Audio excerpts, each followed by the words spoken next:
some of the best pitches aren't done in offices and boardrooms. Some of them are just done where I just met somebody on the beach, in the park, at a braai. Friends just came together. We're just at a table having lunch. And all of a sudden, I need a pitch. You don't have the slides. I can't pick up slides now and go, oh no, let's meet up in a board. No, you've got my attention right now. Go. Hey, Bulelani Balabala here. Welcome to the Small Business Podcast. We bring you weekly information, practical skills, and mentorship from industry professionals. This podcast is powered by T, an initiative that has directly impacted over 50,000 plus small businesses nationwide. This podcast is for small business owners who want to start, run, and grow their business. Follow us on all our social media platforms. #JoinUs4T. Every Wednesday is a new podcast. Guys, thank you so much, man, for joining us for episode 27 of the Small Business Podcast. I've got an amazing gent in studio. Don't mind the bell, right? We're in South Africa. Those are taxis. If you're watching this from abroad, and if you're watching this on YouTube, if you're listening to this on the, on Spotify or Apple Podcasts or any other channel, thank you so much for joining us. I've got an amazing gent in studio, whose career I've been observing over the past couple of years, who's done extremely well. Someone I really look up to, and I think for me is really just redefining, financial journalism. Is really just redefining, I think, how individuals view money, and I think I've seen him also on a number of campaigns, financial literacy. Just really sharing on how to use money and spend it wisely. And I think it's such a burning topic because all of us want money, right? But I think without further ado, I'd like to introduce you guys to this amazing gentleman, Arabile Gumede. B, how you doing, man? Man, I'm great, bro. Yeah. You know when I first got introduced to you? Yeah. It was, okay, cool. I obviously watch you on TV, right? But it was at the Township Entrepreneurs Awards. Yes. I was actually, I think I was emceeing that one actually. Right? Yeah. You're emceeing, you're doing a good job. I wanted to say hi. Hey, but the Guababa. Why? I promise you. No, I don't know what it was, right? It was, I don't know, 5 years or 6 years ago. Yeah, that was a while ago. I wanted to come through, but I was like, hey, the Guababa. So I just kept, and then I guess over the years, I then come a bit closer to you, in terms of your sit behind your desk, engage you in terms of interviews and all that stuff. And that's the weird thing. You'd be surprised how even in that moment, I'm just as scared of you as you are of me.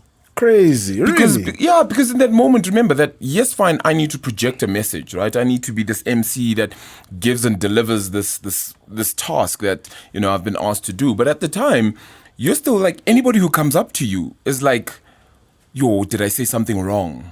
Like, did I offend someone? Or, what are they going to say about my work? Am I good enough for what they think I do? When people see you on TV, not everybody's going to like what you do. So you sometimes wonder and just think, if anybody comes to me, what are they going to say? So it's quite fearful. So even at that stage, man, you could have come to me, agna stress. So Arabile, man, I don't want to, I want to do your profile justice. I mean, you're a remarkable financial journalist. You're a remarkable presenter. You're a remarkable financial literacy expert, an MC and a speaker. Yeah. This guy, you need to fly. He's going abroad. You need to fly back to South Africa so we have you at T, bro. Yeah, but maybe just before we sort of delve into this amazing career, right? Where did it all start? Where are you from? Where? Jeepers. So it's two different stories almost that kind of intertwine, I suppose, right? My career one starts at a totally weird place. But my life story, I suppose, just in general, I'm the only child to Jane Ntombentle Gumede, born in 1988. We lived in Vosloorus for quite a few years, actually 5-6 years. And then we moved to the south of Johannesburg, Omonde, pretty much where my mother even lives till this day, And unfortunately, my mom lost her job in 1998 and hasn't worked a day since. I want you to recognize that in 1998, I was 10 years old. Right, I still needed to finish the rest of primary school, the rest of high school, go through university, find a job, and be an adult. Right, so you can just imagine that having not found a job since then, how have we made it? Well, by grace of God, one, and by a lot of people who've just said, we're willing to help you and we believe in you and we're taking a chance on you. And a lot of my life has been somebody just taking a chance on me. It then takes me to my career, for example, which in a weird way actually started in primary school. I was absolutely naughty. Grade 6, my English teacher was just like, listen, I don't know what to do with you anymore. You're so naughty. I'm going to punish you by making you do Eisteddfods. That's right. A couple of recitals and whatever. That's what Eisteddfods are. And in my head, I'm like, what in the world is that? Right? And so I get told this thing. My mother gets told this, and she's like, "Yeah, vele baglaile, good on you," you know. And so I'm just like, okay, cool. I'm gonna go do this thing. It turns out that I go and I do this thing, and I get a diploma for it. So now it's like, okay, so I tried to punish you, but you're actually good at this thing, and it sparks a speaking, love, so to speak. And I begin to start speaking a whole lot more. I get into high school. And instead of entering the English-speaking competition, I enter the Afrikaans one. Oh, wow. Really? So for 4 years in a row, I then win the Afrikaanse Beste Sprekers competitie at school, right? So it's one of those weird things where speaking just becomes a thing. And it's weird because after high school, I didn't think I'd be able to make it a career. So I went into accounting in varsity. I just decided I'm going to be a chartered accountant. Man, oh man, did not work out at all for me. Started failing a few years and whatnot. And I think in my last year, I was just like, look, man, I don't want to do this anymore. I got to make another plan. I didn't know what that plan was. Ended up being an intern at CNBC Africa. It's weird. It's the irony now, and we'll hopefully circle back to it. But that was my first job as an intern at CNBC Africa, my 2010, 2011. Yeah. And it was literally by a lady who's now the head of YFM. She believed in me and said, I'm going to give you a shot. I think you should come and do this. And one day you should be on TV. But just give me an idea, right? Your interning then, was it related to the BCom qualification? In a way, right? So it's your understanding of finance, your understanding of economics. Yeah, I was studying it, so I did have a vague idea of how all of this works. I didn't know this was a career, though. I didn't know that I thought if you study this thing, you study finance, you're going to be a financial manager. You study economics, you're going to be an economist. I didn't know actually that, no, you can build a career as a financial journalist. So on the other side of the scale, actually interviewing those financial managers, those economists, etc. So yeah, it was linked to that, but it was a career that I definitely knew absolutely nothing about when I started. One of the things I love that you sort of touch on in your story is how, your mother lost, at the advent of your mother losing her job, right? Yeah. In that timeline in your life, you were 10. And over the years, she's never worked since, but you've gotten by. Yeah. And these people have just consistently shown up. I was having a conversation with a couple of guys. I don't know if you guys also have this similar conversation in your own groupings, but around self-made. What's your view on that, right? Because I think there's a lot of narratives and a lot of that viewpoints on it. It's impossible to be self-made, Bulelani. Yeah. How do you get self-made? You conceptually, maybe you brought up something on your own, right? You can conceptualize an idea, but for it to be a success, is actually brought about by other people being a part of it in some way or other, especially them galvanizing your business, whether it be that first purchase from somebody else, whether it be that first investment from somebody else too, who decides, actually, we're going to give this thing a leg up and we fully believe in it. I mean, not so long ago, we were together actually when Sbusiso Skinny Spoo was, and he was speaking about how his journey as not just a fashion brand, but even just as making socks alone, his mother took part. Then everybody else started taking part. He can't fully be self-made in that instance because there was so much of a community that made what he now knows. And I think that's the beauty of it, man. We have to understand that you're given so much. And the one thing that I got to learn through these people that got to help me in my career, I always said to myself, man, I need to pay these people back. And they said, and one person in particular to me said to me, actually, listen, I don't ever want you to pay me back, but I'd like you to pay it forward. Yeah. Right? So somebody else one day is going to need that help. Somebody else one day is going to say, listen, I need this and this for whatever reason it may be. And if you're able to help them. I don't currently need your help back. I don't need that money back or whatever it is that, they'd helped me with. So rather give it to somebody else who in future needs that. And I think I've just lived by that mantra for a lot of my life. Now, being a kid, right, and here you are, you're growing up, and you've grown into this role. You're interning at CNBC and your career blossomed. Yeah. How then do you sort of reckon with where you are now? And I think, guys, just follow the conversation. We'll just be touching on a number of points. Yeah. How then do you reckon with where you are now? I mean, you've interviewed presidents, government officials, billionaires, CEOs. Yeah, you. But the list is endless. Because I feel like for me, if I was in your shoes, I'd keep pinching myself. I'd probably, I don't know, choke. That's surreal. I never for a split second take what I do for granted. And it gets disheartening when people begin to think that you're doing your work so that you can fulfill a particular side's agenda or whatever the case might be. But when I look at it now, I think to myself, I knew nothing about this, but I built, developed, grew, and decided to create what I thought was something that I could hold on to. I didn't know what I wanted to do. And yet I was able to build something that I think just came from me being able to speak. My first live interview on air was at CNBC Africa, and it was actually, weirdly enough, to Cameron van der Berg, who at the time had just won the gold medal at the Olympics in 2012. So that was my first live interview. Roll back now 10 years to 2022, live interviews are pretty much easy. You know what I'm saying? And for me, I was absolutely nervous. I didn't have the right suit even at that stage. And it's one of the things that have made me almost who I am in another sense, because at the time when I needed to do that interview with Cameron van der Berg 10 years ago, I didn't actually have a suit for that moment. So I had to borrow from somebody else. And it's this ill-fitting suit. I swear, you should look it up on YouTube. It's this ill-fitting suit. Colors don't match with my tie. Nothing makes sense. And so I said to myself, I will never be caught slipping again. And so all of a sudden now suits became a thing for me. But it wasn't because of image, but because of what I wanted to portray. Right, I wanted to give people a sense of understanding that I take what I do this seriously, So it's absolutely crazy that it started from absolutely zero, nothing.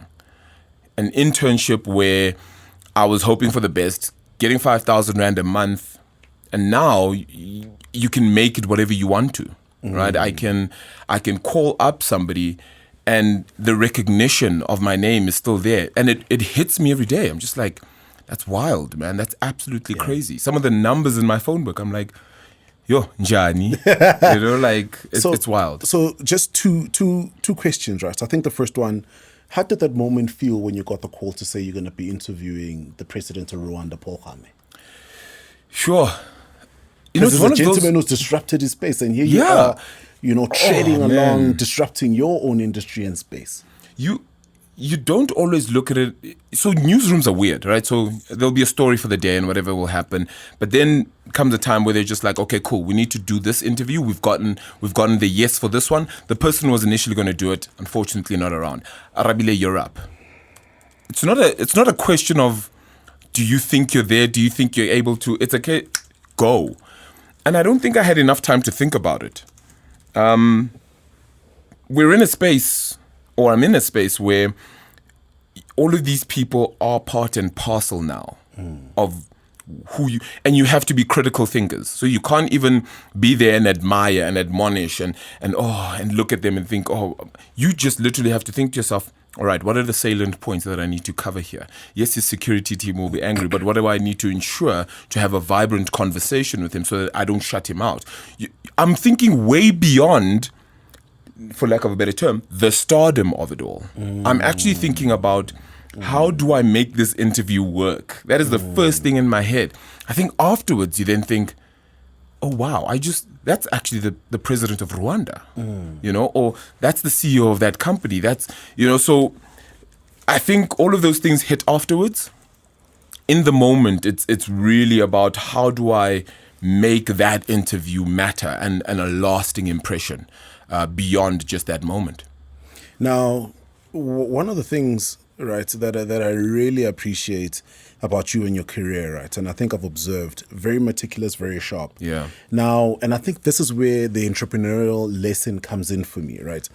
In the years and I've watched a couple of your interviews, engaging with different people online, right? Very precise, very straight to the point, very meticulous. How do you manage that, right? Because you sort of touch on it now.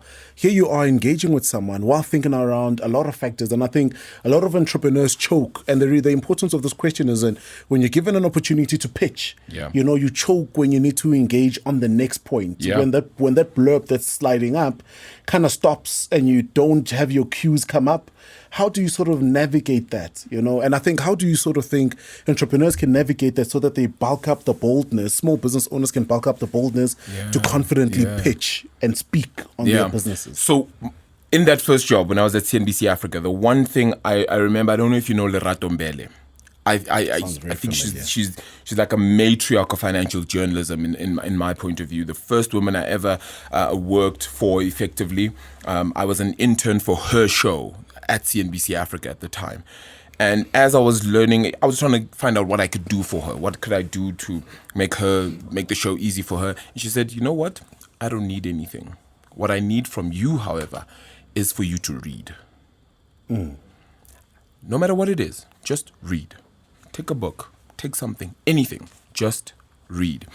What that does is it enhances perception. It enhances vocabulary. It enhances thought processes that you didn't think you had. You now know a whole lot more about a subject matter that perhaps isn't relevant now, but will be at some other stage. And once a slide switches off, it's very easy for you to then turn to a story that is very significant to that moment. And you start building from that. Because we hold ourselves so accountable to what we've gathered as just one element, that we forget that what you know is also what people are investing in. When somebody decides they want Arabile Gumede to MC for them, they're not just investing in Arabile's career. They're saying, we want the Arabile who has been able to grow himself into who this person is. That's who we want to actually take the stage for us. So when I come through and I'm telling a story and I'm telling something about South Africa's economic sphere, they look at it and they go, yeah, makes sense, right? It's not new, but it's all because actually I read, maybe not in preparation for this moment, but clearly this moment was something I had in mind. If I ever needed to, I need to be able to give you an example, an essence. If you were to ask me anything about the markets right now, whether I have followed the story or not, I need to be able to give you a summation of why we got there, how it is that we got there, and what's the reasoning. The moment Ukraine and Russia get into war, it's not new. Everybody at that point is scrambling to find out what is the reasoning, what actually happened. Well, if you were reading, you'd know that this actually goes way back, right? Before 1990. In 1987, right, at that point in time already things were beginning to bubble under. In 1991, when the wall then gets broken down, there's an understanding that from Gorbachev right through to all the presidents up until Vladimir Putin, it was always about circling back to getting the Soviet Union back to where it is. So what's Putin's aim? To get the Soviet Union back to what it was back then. All the countries that he's fighting against, Ukraine, etc., he's not actually fighting against them. He's saying, I want to own them because they're actually ours. That's what but it's the history that we now looked back on and thought, no, man, that doesn't make sense. Even our own history as South Africans, right? Just read. Not because you're reading for one particular moment, but you're reading because it is going to help. And I think that's where entrepreneurs sometimes get it wrong. We feel like, oh no, I need to just know about my business. No, you need to know everything from your supply chain to everything else that affects your supply chain outside of it. Right? It's not going to just end in this one moment and that's going to be it for you. You can't tell me that just because you make, let's say you make belts, that all you need to worry about is leather hides and metal, because the buckle and wait, but hold on. What about the strings and the wires that maybe tie it all together for you? The glue that perhaps you've now put in between your belt in order to make that look all right. How exactly are you transporting this belt? If you're transporting your belt, that means you have to worry about oil prices. Yeah. If you're worrying about oil prices, you're worried about Russia and Ukraine. Yeah. See how you've now brought in an issue from so far away, but actually it impacts you. Because when that supply issue becomes a constraint, locally we get affected because our petrol price then goes higher. You have to transport your goods. That's going to cost you more. Who's going to now pay for that? The consumer. So they're going to have to pay more for your belt now too.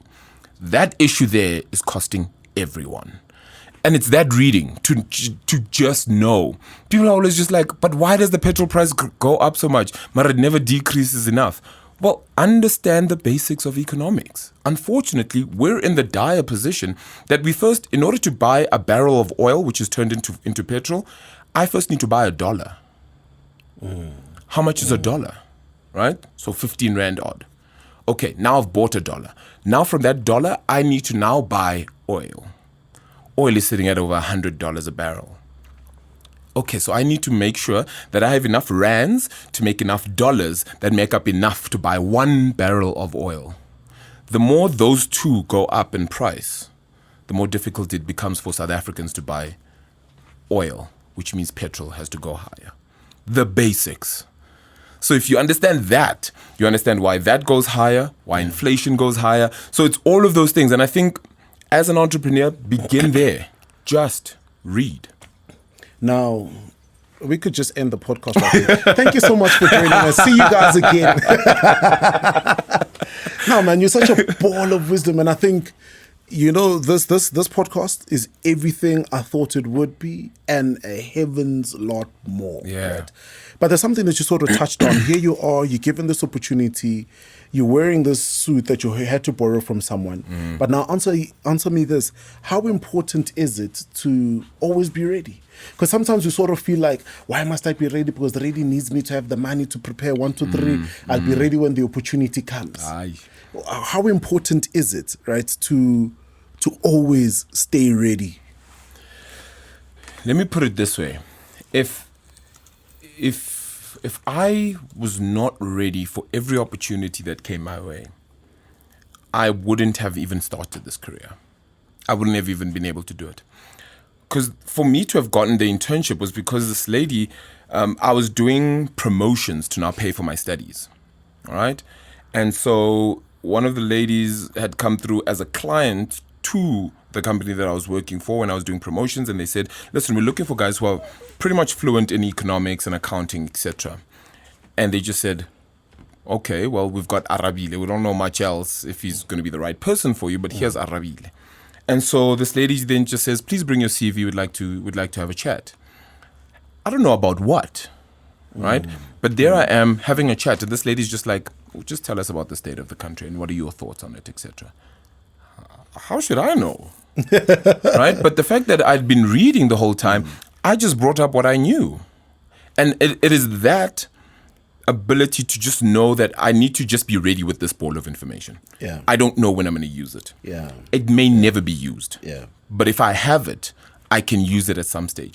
Whether it becomes a party trick with just having a conversation with your friends, or maybe you get invited to a dinner where you end up speaking to, I don't know, the head of private banking at some institution. Now all of a sudden you have something in common to speak about, as opposed to just trying to find a sports topic to always engage on. Yeah. That's not to say those aren't great, but as banter maybe, when you start being taken seriously, then people look at other things in your life and your career. What is it then? And I suppose just because of the space that I got into, I needed to know. Yeah. I needed to be a part of that conversation. So it meant that I had to stay ready. Till this very day, I still, for example, we have an enormous array of documentaries on YouTube that we all choose to not look at. And it's like, but why? When they all explain what is happening in the world. And that doesn't mean it happens in one view. Yeah. You can take 7 different views on the same thing. But now at least you have 7 different opinions. And then you can formulate your own. Yeah. So people are always just like, oh no, but you're so biased. Unfortunately, news is biased. Why? Because it comes from one person, right? But if you decide you're going to follow that person and then go to the next station and hear what the thoughts are on that one, and then another one, you get a holistic view. Do not think to yourself and do not kid yourself into thinking that each person isn't biased, right? They definitely are. Everyone is. Because we have an opinion on things. That opinion is your bias. It's just about whether you're going to give me the facts while you give me your bias. If you don't give me all the facts in your bias, then unfortunately you're not doing justice to what should be done. So I think it was that understanding from the onset that is how my readiness is going to be, that I needed to have multiple opinions on any topic. Bulelani, we can talk about anything right now. I may not be the brightest and the smartest person to talk about astrochemical physics or whatever the case might be. But if we start the conversation, I'll be able to lead off in another direction. Why? Because it's the understanding of what is it that we're trying to get out of this convo. Maybe it's not even just about the physics itself anymore. Now it's about the human element and what it is we're trying to disprove. Why are we trying to disprove it? Is there a need for that, though, considering where we are as a country? Now you've moved on to politics. See how I've gravitated towards something else that, So the readiness comes from being able to read, being able to understand, being able to hold on to topics, and even listen. Man, we don't listen to each other enough. We really, really do not listen to each other enough. And we sit there and we listen to each other with the idea of how can I respond to what you're saying? Hold on. Listen to hear me. When you're done hearing me, then respond. Don't listen to respond.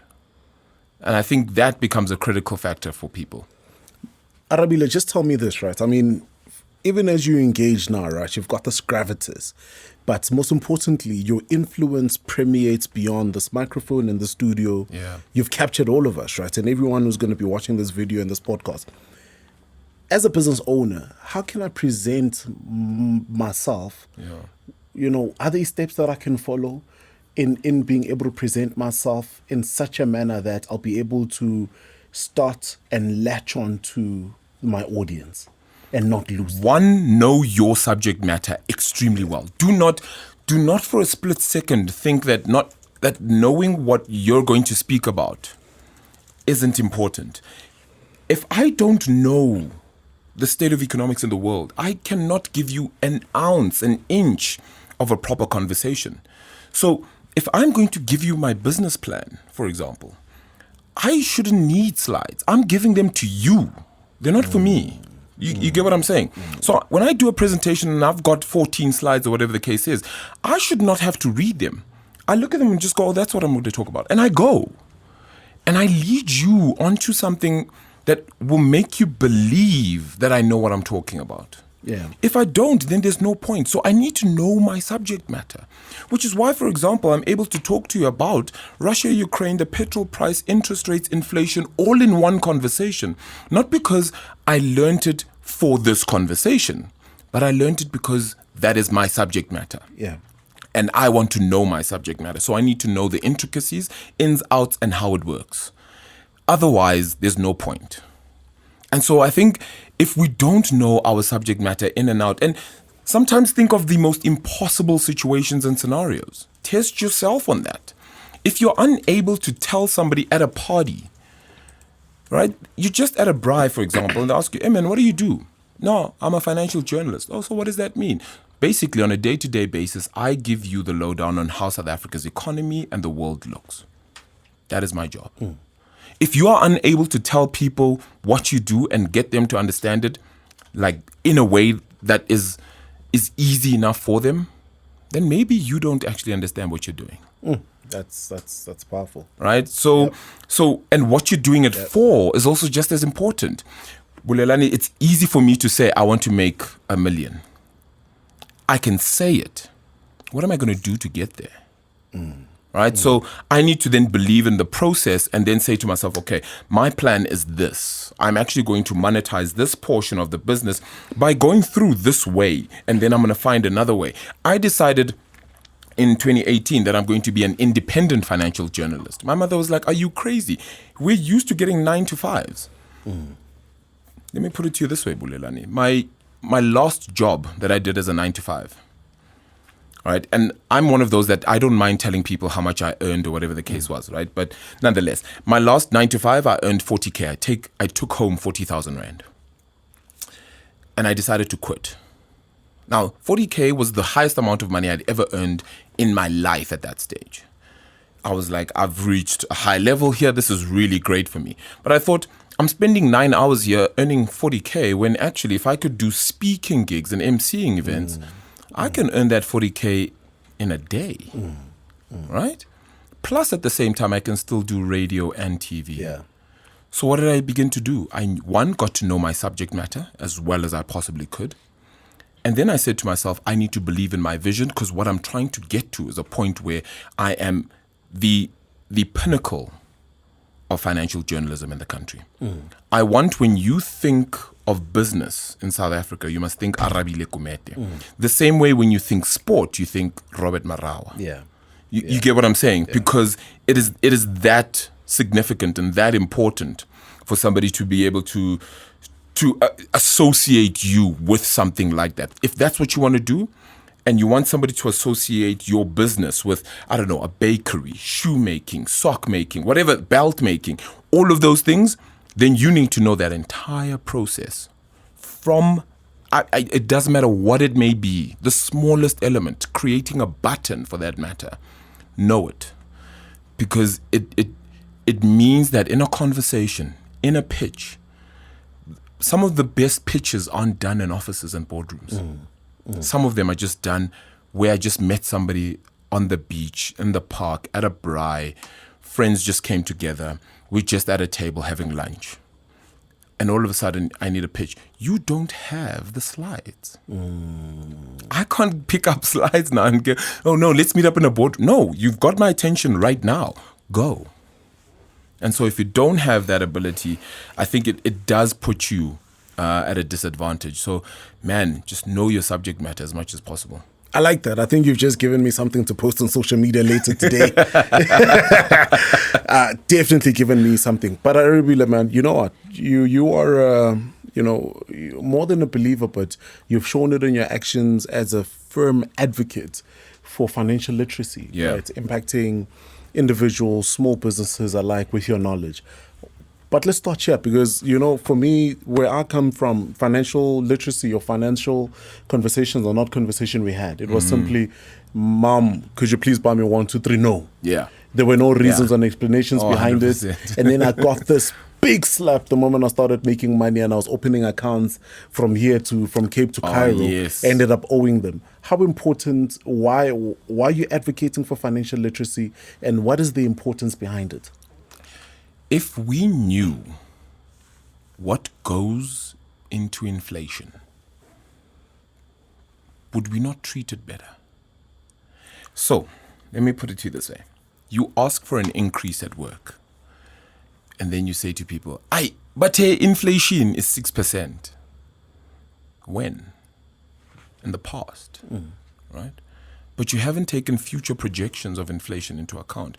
Because when I give you an inflation number and I say 6%, that means on average, a basket of goods and services has increased by 6% in the last however long you've been looking at, whether it be a month, three months, a year, etc.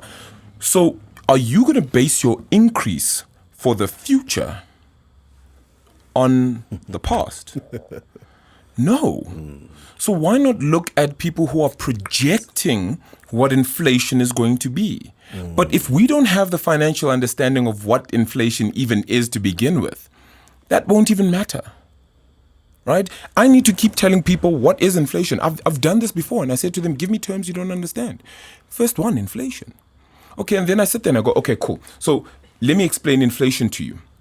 When something goes up by 3 Rand, that 3 Rand is inflation. Plain and simply. right? All I'm doing by giving it to you as a percent is just trying to show you as a percentage how much it's increased by. But actually, inflation is based on so many goods and services that are all put together. And then they average or aggregate those out into this percentage. You don't buy that entire basket, right? You buy a couple of items from that basket of goods. And then that, if you actually were to look at it, that is your inflation, which may be different from the figure you get from Stats SA. But we're all going to base our salary increases into the future based on a past figure. When actually there are places like the Bureau for Economics, right? There's the South African Reserve Bank. There's the Department of National Treasury, all of whom are projecting future inflation figures. So why don't you use those to determine and say to your bosses, listen, here's the projections for inflation. You're giving me a 3% increase. Inflation is going to increase by 6.3% this year on average, according to these guys. I'd like you to do that. Yeah, no, that changes the conversation. 100%. You're not basing this on historical figures anymore. You're saying to them, if things are going to increase because of this, that, and the other, you have this issue in Ukraine happening. Unfortunately, it's not going to decrease now, right? So fact of the matter is, for the next at least 3 months, you'll still be suffering on the same issue. At least. You still have COVID issues. And why I say that? Because China has gone back into lockdown. If China goes back into lockdown, think of the amount of goods that are made in China that now cannot be delivered to the rest of the world, which means that shipping begins to become a problem, which means the price of those goods does what? Because now there's not enough supply, prices go up for the same demand. Yeah. This is why I do it. It is because that light bulb moment you just got is the light bulb moment we all need to have. We all need to realize how one thing is going to cascade and impact everything else in this country, right? You and I, basic Joes. Everyone's just like, oh, but how's that going to impact me? What is the increasing interest rates? What is that going to mean? Well, it means everything. If I increase how much you're going to pay for your bond, forget your bond again. Let's say you don't have a bond yet, right? Average South Africans, very difficult to get a bond these days.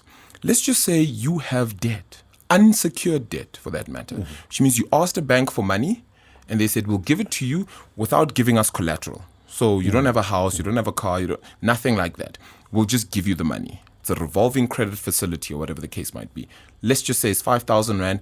They give it to you at an exorbitant interest rate of 15%. And that's on the low scale.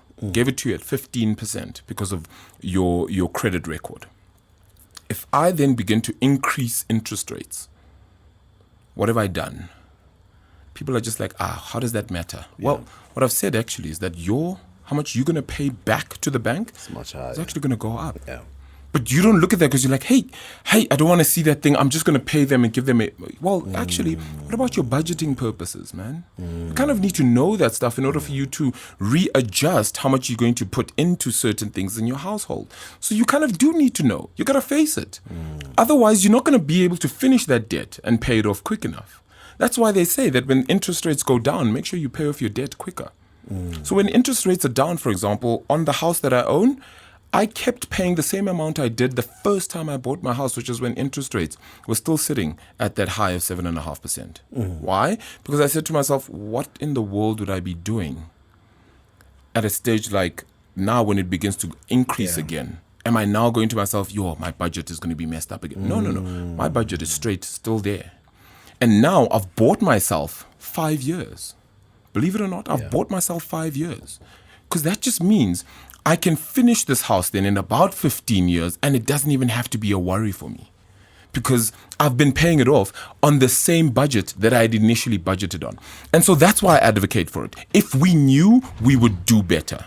One of the biggest things is that if you knew, you would always be doing better. And it doesn't matter what the scenario, the situation is, or who it is for that matter. You'd sit there going to yourself, I think I can get this right by just taking one moment and saying, I know. And because I know, I do better. But now, in everything you've said, in everything I've also just shared, right, with the guys around you, you do it so immaculately, you do it so perfectly. I then break in the question, have you even had low moments? Yeah. Oh, 100%. What does failure, what does that even look like, right, to sort of mortalize this conversation? So it's all based on you. What are your highs, for that matter, right? Because what you base your highs on will determine your lows. And for me, one of the biggest things in my life has always just been being able to maintain my livelihood. I probably achieved almost everything I really needed to by February 2020. Why? Because by then I had bought my own house. I had made sure that my mother's own house is also all looked after. I then bought her a car. I had my own car. All of those paid off. Now, if all of those things are done, to me, those were my highs at that time. I then went on to find other highs, right? So my lows would have, in those moments, been being unable to afford those things. You know what I'm saying? And the desperation thereof. In my career, many lows. Being able to leave certain entities that I maybe didn't want to, because I felt like I could have still shared a whole lot more in certain places. And being looked upon as somebody who doesn't necessarily share the message that a whole lot of the country wants to understand. And yet you just think to yourself, look, we all have different opinions. We're allowed to have them. How you address somebody on your opinion is important, because I will not then take your opinion seriously if you don't take mine seriously. Yeah. Right? So I need to hear you and say, okay, what are your thoughts? Okay, and what is that based on? That's not me saying it to get you angry or anything of the sort, but it's me getting it so I can understand from your point of view why you see it that way. I'll give you a random example away from even financial management or financial literacy. We all have our opinions on Will Smith having slapped Chris Rock. I can tell you that now, right? I always say to people, and I'm willing to put myself on a stake for this one, I will say to people, no matter what, I wish Will Smith would have handled it better in that moment. But I understand where he came from. Why? Because you don't know what emotional turmoil they've been going through with the alopecia at home. That morning, they may have had a whole argument about it, and it may have blown off. It doesn't make what Will Smith did right, but it doesn't absolve Chris Rock either. Yes, he's a comedian, and things should all be allowed to be said. I hear you, but with great power comes great responsibility. So you must be able to stand for what you've just said and know that somebody else is not happy with what you've just said. And if they aren't, build a bridge and deal with it.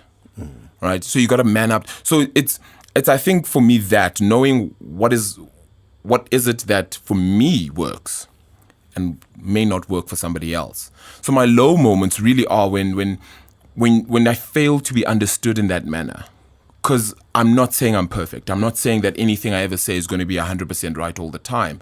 But it is in understanding why I've said it that you get a clearer picture. And if nobody wants to do that, we stop listening to each other, we stop understanding, and then we've lost all cognizance of what we're trying to achieve. Now, you'll correct me if I'm wrong. I mean, there's no way you can talk about financial literacy and the knowledge that one acquires through that without talking about delayed gratification. Yeah.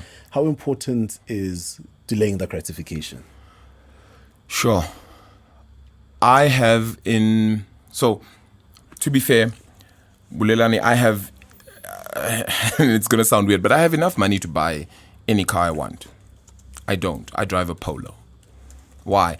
Because for me, that's not the significant part. Just for me. Again, I'm not saying nobody else should do that. I'm not saying that other people shouldn't buy fancy cars or whatever. Yeah. That is not my message to them. It is my delayed gratification that when I do finally do that I've achieved all the things I want to achieve. Oh. It took me 10, 11 years to finally be recognized by an international institution like CNBC International, who then say, we actually want you to work for us in London. That is delayed gratification as well. Why? Because I worked hard for 10 years where maybe nobody saw my work up until a particular point where they did. And when they did, then the success for me came. Right? And so it's about figuring out what it is that works for you. What is it in your heart of hearts that's going to satisfy what it is that you're willing to achieve and want to achieve for the rest of your life? If you don't have that, I think we then fall flat and try to chase every temporary high. There's actually an old song, I don't know if you know it, but it's by Stacey Oracle. And it's called There's Gotta Be More to Life, right? And there's gotta be more to life than chasing down every temporary high, right? Because you're chasing one thing, then you chase the next thing. Or because you haven't determined for yourself where you want to go with something and what it is you're hoping to grow. So I think for me, it's absolutely critical to be able to get that essence for yourself, to say, I know what I'd like to achieve, and that's where I'm headed. If things change along the way, of course they will. Man, adaptability is also going to be absolutely crucial here, right? Yeah. But boy, should you have that one path in mind. I thought I was going to be a chartered accountant. Boom, the road went this way. Yeah. And it said to me, no, you're not. And I've made that, and I've said, okay, cool. I'm going to be the best at this internship that I possibly can be. Then I realized, oh, this is actually nice.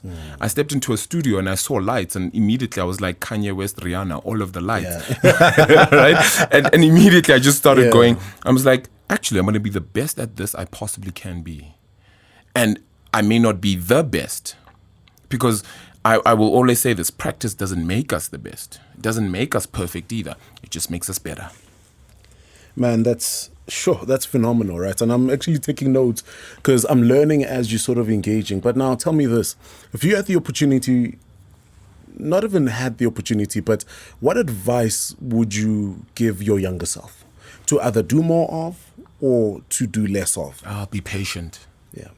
Or just be patient, man. I think even till this very moment, I'm still learning patience, so I would even at an older age, I'd probably tell my current self to just be patient. We want things in the now. We're in a generation where we get everything from fast food to fast delivery, all of these things happening now. So when you want something in your career, you expect it to happen now also. When you've prayed for it, when you believe you're ready for it, you want it to happen now. Unfortunately, it is my firm belief that God doesn't work on schedule, but he works on time. Right, so he'll never be on schedule, but he will be on time. He will work out when it is right for you, when it is necessary for you to then achieve and get what that item is that you may be looking for, whatever the case might be. So I think it is the biggest thing that I would probably tell myself. Just be patient. Read, learn, understand, and keep doing the things that are bound to get you where you'd like to be. And then just be patient. Ephesians 6 verse 10 says, and when you've done all that you can do to stand some more, right? So you've done everything that you could possibly think of to just get yourself to being the perfect financial journalist. Why are you not getting that CNN gig? Well, just wait. Just wait some more. Keep doing what you're doing, but just wait. No, that's power. And then I think just in wrapping it up, could you please maybe just, to the young entrepreneurs, small business owners, startups listening to this, what is the importance of understanding South Africa's economy and participating in the economy? Yeah, look, if we don't do it, somebody else is going to do it for us. And then when decisions are made, you're not going to enjoy that. Yeah. Right? And they're being made on your behalf, but not by you. And you're going to sit back and think to yourself, man, I now don't know how to move forward in this, in the current state of the economy that we're in, right? But I will always say to people, we are the ones that are going to make this economy run high, or just run down. If you're going to run it down, then be sure to know that you did that. Yeah. And you were okay with it. Yeah. Because we keep saying, oh, this economy has failed. Well, if we're being honest, we can't keep saying government must.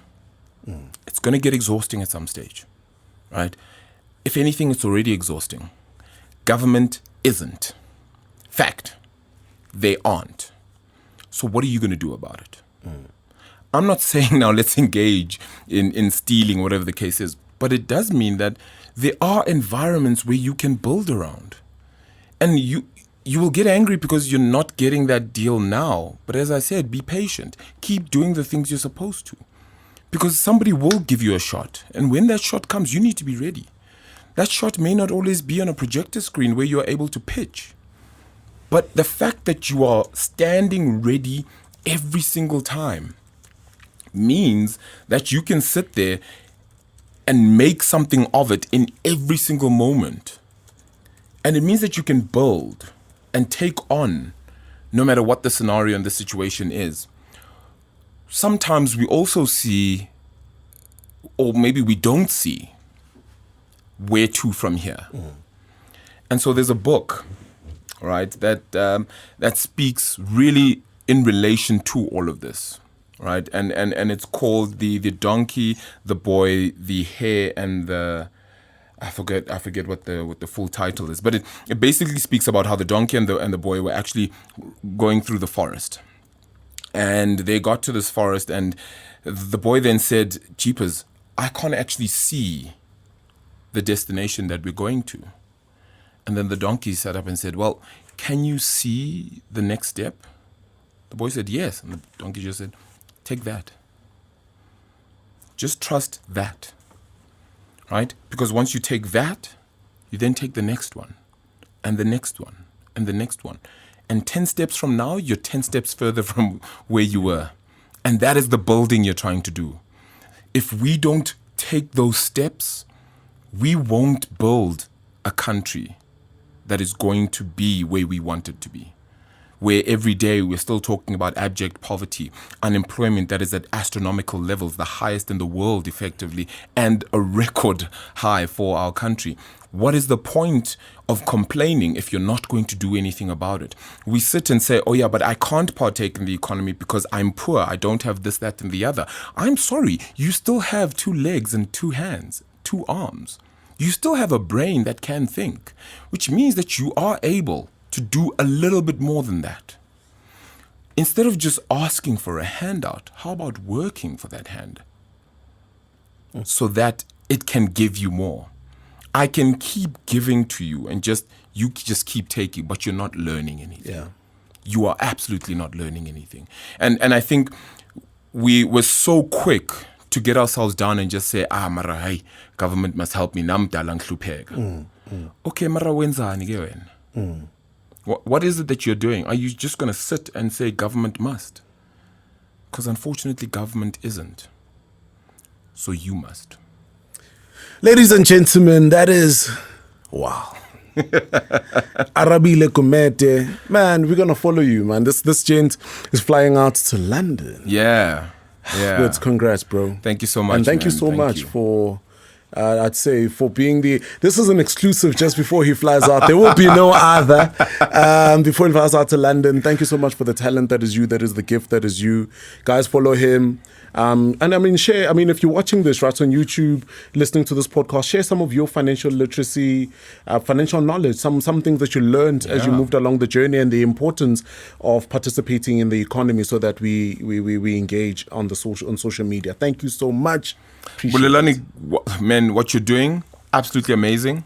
I don't think there are enough people giving it that much of a shot, of a try, of an attempt, of a leg up to say we need our townships, we need entrepreneurs in general to actually feel like they're part and parcel of this country, where they can build, they can grow, and they can establish themselves no matter how little. Not everybody's unfortunately going to be a millionaire, but if you are empowering, you've already given somebody more than 1 million thoughts. And that becomes so critical. So for what you do, man, I give you a huge big up. Thank you so much, bro. Don't stop. Always love you, bro. And we'll keep supporting you as much as possible. Yeah, I'll come to London and shake up the townships in London. Thank you so much, guys. That's it from us. Thank you. That's it for today. If you like that podcast, show us some love and share it with your network. Once again, follow us on all of our social media platforms, #JoinUsForTea, and please subscribe to our YouTube channel. Shout out to Joe Public for making this possible. Remember, Sisonke Rikaufela and Foster Njengomzegezege.